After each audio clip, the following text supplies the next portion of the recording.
आज 24 अप्रैल पंचायती राज दिवस है। इस शुभ दिन पर पंचायती राज संस्थाओं के 31 लाख से अधिक चुने हुए जनप्रतिनिधियों को मैं हृदय से बहुत बहुत बधाई देना चाहता हूँ, उनका अभिनंदन करना चाहता हूँ। हम सब जानते हैं कि हमारे देश में लोकतांत्रिक व्यवस्था है।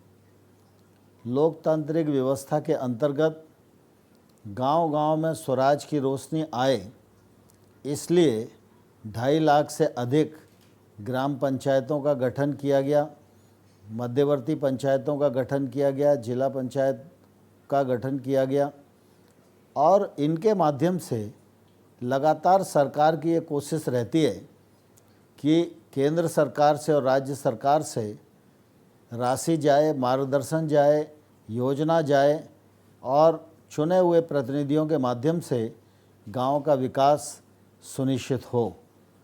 महात्मा गांधी जी की सबसे पहली प्राथमिकता थी कि ग्राम स्वराज स्थापित होना चाहिए।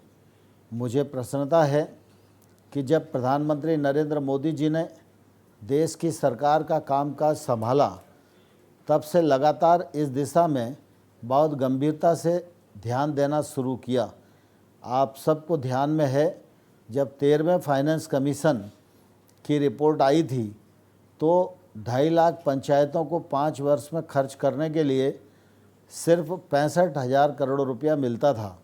मोदी जी के आने के बाद जब 14वां फाइनेंस कमीशन आया तो जैसी रिपोर्ट थी उसको पूरा का पूरा उन्होंने स्वीकार किया और उसके परिणाम स्वरूप गत 5 वर्षों में 2,292 करोड़ रुपया पंचायतों को मिला। इसके अतिरिक्त राज्य वित्त आयोग का पैसा और प्रधानमंत्री आवास योजना, मनरेगा और अन्य राज्य की योजनाओं का भार निश्चित रूप से आप सब लोगों के कंधों पर है।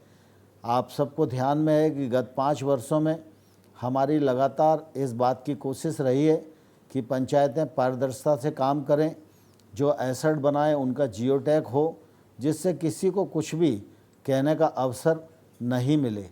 मुझे प्रसन्नता है कि एक समय जीपीडीपी की कल्पना गांव में नहीं थी, लेकिन विगत दिनों जब केंद्र सरकार ने आप सब लोगों को कार्यक्रम बनाकर दिया तो आज मुझे कहते हुए प्रसन्नता है कि 2,44,000 ग्राम पंचायतों ने जीपीडीपी बनाने का काम किया है।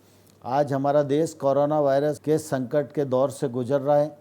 इस दौर में पूरा देश कोरोना वायरस को परास्त करने के लिए लालायित है और हमारे पूरे देश में चाहे वो जिला प्रशासन हो, चाहे पुलिस प्रशासन हो, चाहे स्वास्थ्य विभाग का अमला हो, चाहे राजस्व का अमला हो, चाहे सफाई के क्षेत्र में काम करने वाले कर्मचारी हों, सबके साथ हमारे ग्राम पंचायत के सरपंच, हमारे ग्राम के सचिव, हमारे रोजगार सहायक, हमारी आशा वर्कर, हमारी आंगनवाड़ी सहायिका, सभी लोगों ने मिलकर अपने अपने गांव में लॉकडाउन के निर्देशों का पालन हो और कोरोना वायरस के संकट में जो हेल्थ डिपार्टमेंट ने एडवाइजरी दी है उसका पालन अपने गांव में सुनिश्चित किया जा सके।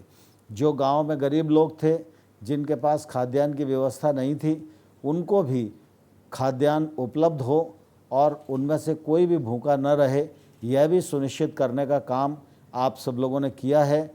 मैं इसके लिए आप सबको बहुत बहुत इस मौके पर बधाई देना चाहता हूं।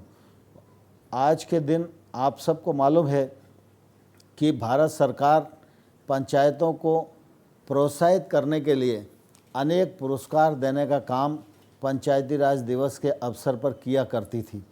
पिछले दिनों भी अनेक कार्यक्रम के दौरान आप सब लोग पुरस्कार लेने के लिए आते थे। माननीय प्रधानमंत्री इस कार्यक्रम में समय देते थे, उनका मार्गदर्शन हम लोगों को प्राप्त होता था और पुरस्कार प्राप्त करने का भी अवसर मिलता था।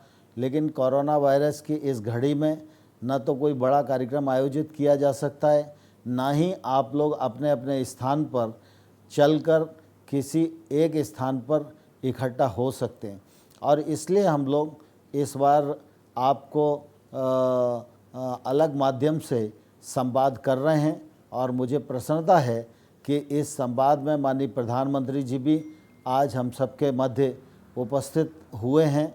और आज प्रधानमंत्री जी ने 2 महत्वपूर्ण काम हमारे क्षेत्र के लिए किए हैं। एक तो 15वें फाइनेंस कमीशन में जो पैसा मिलेगा उस मामले में भी प्रधानमंत्री जी की सहमति हम सब लोगों के साथ है। दूसरा, आज जो पंचायत विभाग के अनेक ऐप थे उन सब ऐप को जोड़ते हुए ई ग्राम स्वराज पोर्टल स्थापित किया है। इससे आप सब लोगों को निश्चित रूप से और सुविधा होगी, जनता को भी सुविधा होगी। और आज ही के दिन स्वामित्व नाम की स्कीम भी प्रधानमंत्री जी ने लॉन्च की है। इस स्वामित्व स्कीम के अंतर्गत जिस प्रकार से गांव में भूमि का सर्वे होता था, भूमि का सर्वे क्रमांक हमारे पास है जो खसरा खतौनी में लिखा रहता है, वो भूमि किसके नाम है ये भी खसरा खतौनी में रिकॉर्ड रहता है।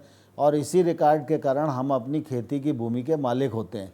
लेकिन आबादी के ज़मीन पर गांव में मकान कितना भी बड़ा बना हो, लेकिन यह मकान हमारा है, हमने ही बनाया है, लेकिन इसके मालिक हम हैं, ऐसा कोई कागजात हमारे पास नहीं है।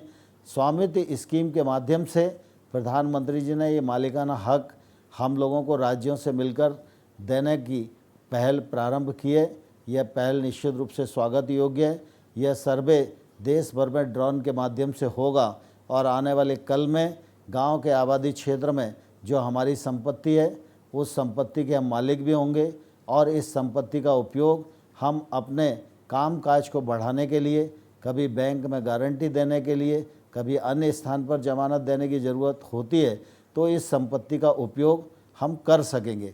मैं इस अवसर पर आप सब पंचायत प्रतिनिधियों को अनुरोध करना चाहता हूँ, मनरेगा के माध्यम से हम लोगों ने 33,000 करोड़ रुपए का योजना स्वीकृत कर दी है और सभी राज्यों को इसकी खबर कर दी है। आने वाले कल में मई जून का महीना आने वाला है, यह गर्मी का सीज़न है और इस सीज़न में हमको मनरेगा के अंतर्गत अच्छे, बड़े और स्थायी जल संरचनाएं विकसित करने के काम में अपना ध्यान लगाना होगा। ये संरचनाएं बनेंगी तो निश्चित रूप से लंबे समय तक हमारे ग्रामीण क्षेत्र के लोगों के लिए काम आएंगी। जल को हम संरक्षित कर सकेंगे, भूमि के जल स्तर को बढ़ा सकेंगे और इसमें मनरेगा आपकी मदद करने के लिए तैयार है। मनरेगा के माध्यम से वैकल्पिक रोजगार भी गांव में हमारे गरीब लोगों को उपलब्ध हो सकेगा। एक आग्रह मैं आप सब लोगों को और करना चाहता हूं कि एक तो गांव में अभी फसल कटाई का मौसम चल रहा है, आगे मनरेगा के काम भी चलेंगे।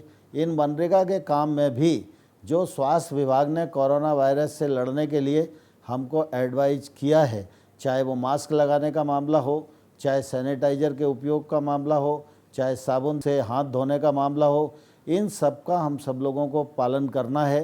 कोरोना वायरस का सामुदायिक विस्तार न हो, इसकी चिंता हमको लगातार करते रहना है। आरोग्य सेतु ऐप यह एक केंद्र सरकार ने बनाया है, इस ऐप का भी आप डाउनलोड करो। यह ऐप आपको भी बताएगा कि आप संक्रमित हैं अथवा नहीं, और अगर आपके आसपास से भी कोरोना वायरस से पीड़ित संक्रमित कोई भी व्यक्ति निकलेगा तो यह ऐप आपको अलर्ट दे देगा कि आपके पास से ये व्यक्ति निकला है और इसने आप पर भी प्रभाव छोड़ा है, तो हम तत्काल अस्पताल जाकर अपने इलाज को सुनिश्चित करके अपने जीवन को बचा सकेंगे। मैं इस अवसर पर आप सब लोगों को पुनः बहुत बहुत बधाई देता हूँ, बहुत शुभकामनाएं देता हूँ। अगले वर्ष फिर 24 अप्रैल को हम लोग मिलेंगे, लेकिन एक वर्ष हमारे सामने है। इस एक वर्ष में हम प्रधानमंत्री ग्रामीण आवास के लक्ष्यों को प्राप्त करें, मनरेगा के लक्ष्यों को प्राप्त करें, प्रधानमंत्री ग्रामीण सड़क बनाने में योगदान करें और हमारे जो स्व सहायता समूह हैं वो बहुत अच्छा काम इस समय पूरे देश में कर रहे हैं। मुझे प्रसन्नता है, स्व सहायता समूह की बहनों ने 3 करोड़ से अधिक मास्क बनाकर लोगों को वितरित किए हैं और 1 लाख लीटर से अधिक सैनिटाइज़र बनाने का काम किया है। उन सबको साथ लेकर हमारे पंचायती राज संस्थाओं के निर्वाचित प्रतिनिधि पंचायतों का नेतृत्व करें और गांव की तस्वीर भी बदलें और गांव की तकदीर बदलने में भी अपना योगदान करें। आप सबको बहुत बहुत शुभकामनाएं। जय हिंद।